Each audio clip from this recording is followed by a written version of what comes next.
Hai, hari ini kita akan belajar cara menggambar spektrogram dari sebuah file audio dengan menggunakan Python. Nah, untuk hal ini kita akan menggunakan library librosa yang dapat dipelajari pada website-website berikut.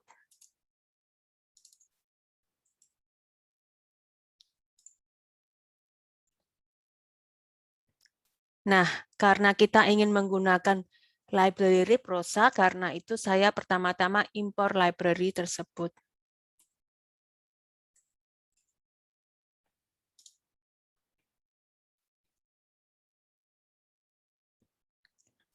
Karena hari ini kita akan melihat dua buah contoh, saya akan pertama-tama menuliskan di sini contoh pertama sebagai judul saja.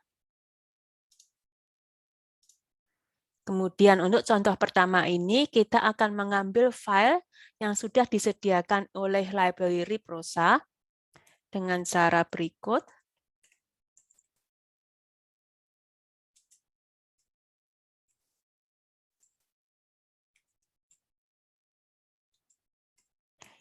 X di sini adalah example.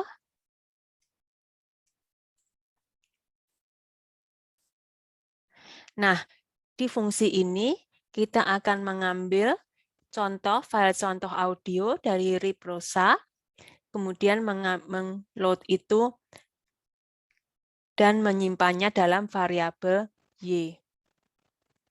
Ya, SR nanti merupakan sampling rate yang di sini adalah 22.000. Kita tulis SR untuk menampilkan berapakah sampling rate-nya. Nah, ada banyak file contoh yang lain yang dapat dilihat pada website kedua di sini, jadi di Librosa Recording. Di sini file trompet mempunyai sampling rate 22.000 kHz. 22.000 Hz. Nah, sekarang saya ingin mengecek ukuran dari array Y-nya. Karena itu saya butuh NumPy.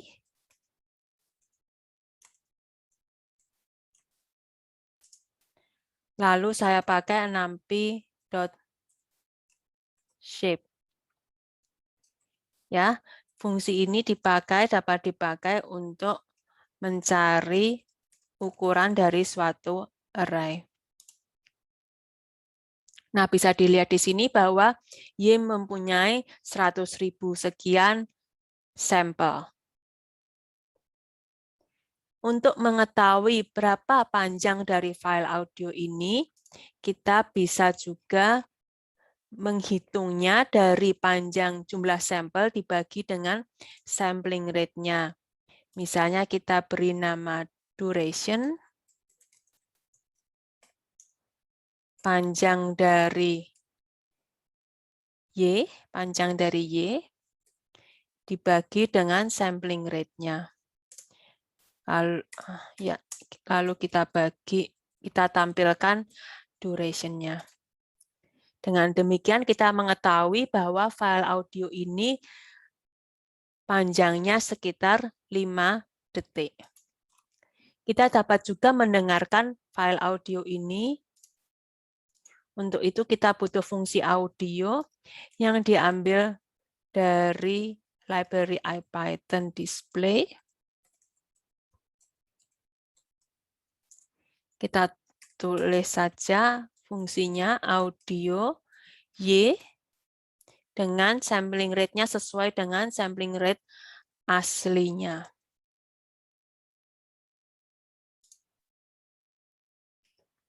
Nah, dengan demikian kita dapat mendengar file audio kita.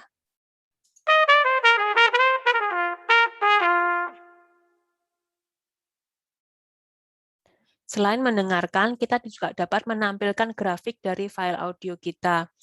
Untuk menampilkan grafik, kita butuh matplotlib.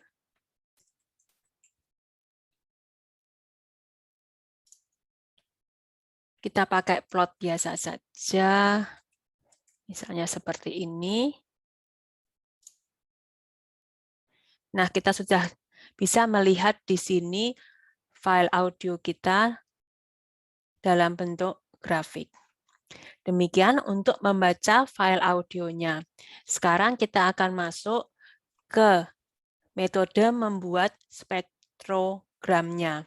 Untuk spektrogram kita membutuhkan suatu algoritma yang namanya short time Fourier transform. Hal ini sudah tersedia pada library librosa.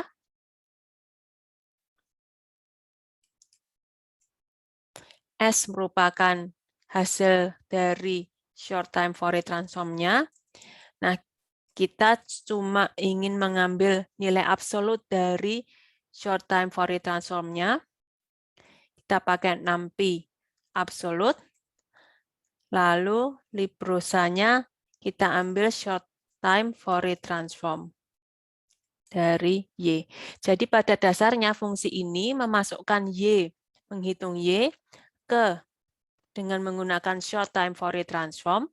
Di sini ada beberapa nilai default, misalnya jumlah panjang dari FFT-nya 2048 di sini, dan pakai window-nya pakai window-han, ya kita pakai default-nya dulu saja. Kemudian secara teori dan secara program juga, short time Fourier transform ini menghasilkan nilai imajiner dan nilai realnya. Nah, untuk kali ini kita ambil nilai absolut dari bilangan kompleks tersebut. Saya beri keterangan saja di sini, short time Fourier transform. Nah, untuk mengecek saja kita ingin melihat berapa sih ukuran dari hasil dari short time Fourier transform tersebut. Nah, hasilnya kita akan mendapat suatu array dengan ukuran demikian. Ini tentu saja bergantung pada berapa ukuran FFT kita, window FFT kita, dan juga bergantung berapa lama audio file kita. Nah, kita ingin menampilkan spektrogram kita dalam bentuk dB. Saya beri nama S1 di sini untuk mengubah amplitude menjadi dB. Amplitude to dB.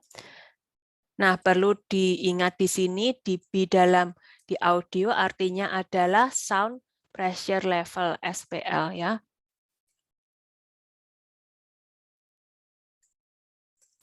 Ya, referensinya kita pakai yang maksimal saja.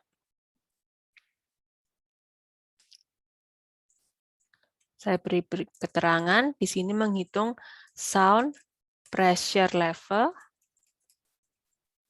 sering disingkat SPL, adalah 20 kali log 10 dari data kita dan dibandingkan dengan referensinya. Referensinya biasanya berupa ya level di mana suatu suara itu tidak terdengar. Nah, kita untuk mengecek saja, kita ingin mengecek ukuran dari hasilnya. Nah, ukurannya tentu saja sama karena fungsi ini mengganti amplitudo dari sinyal menjadi dalam satuan desibel.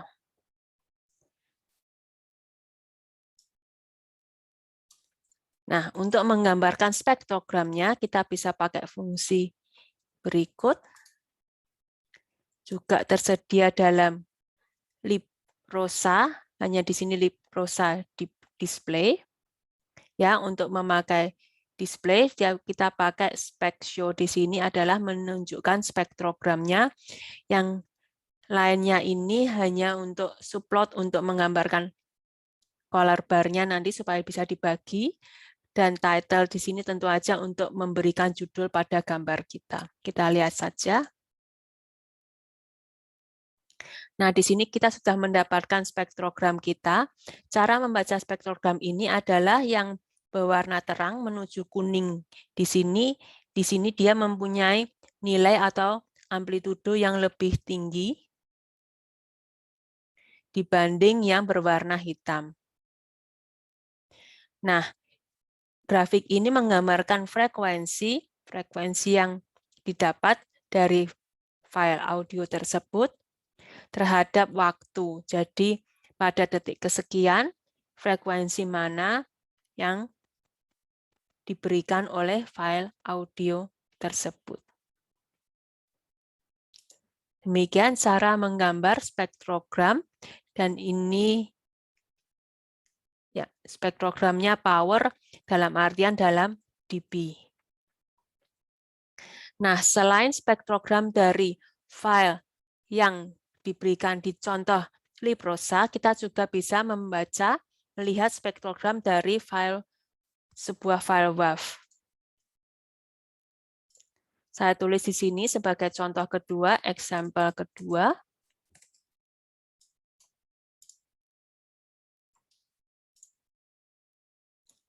Nah, sebelum memulai, kita ingin memasukkan file WAV kita ke Google Colab. Karena di dalam hal ini kita pakai Google Colab, kita klik file, dan kita pastikan di sini file WAV yang kita baca sudah ada di sini. Kalau belum, kita bisa mengklik upload, kemudian mengambil dari drive kita.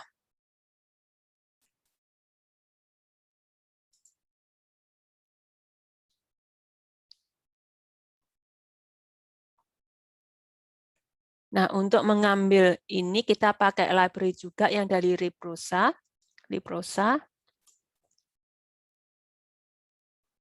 Kita pakai penamaan variabel yang sama saja, Y, SR.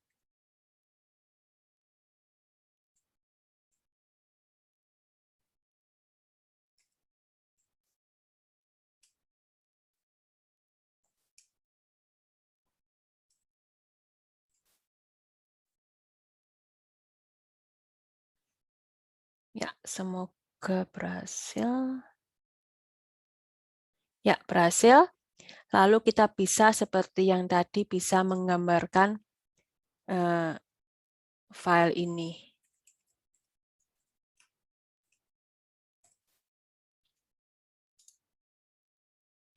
Nah, seperti ini. Kita juga dapat mendengarkan file ini. Audio. Oke, audio Y. Kemudian rate ya. Rate-nya sesuai dengan aslinya saja. Bisa didengarkan. Ya, cukup cepat. Di sini sampling rate-nya kebetulan juga sama, 22 kHz. Nah, sekarang kita ingin menghitung atau melihat spektrogramnya. Kita copy saja dari atas.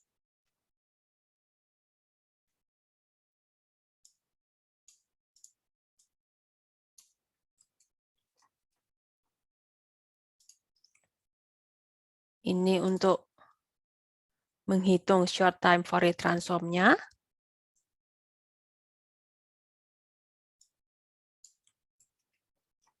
Kemudian ini untuk mengubah satuannya.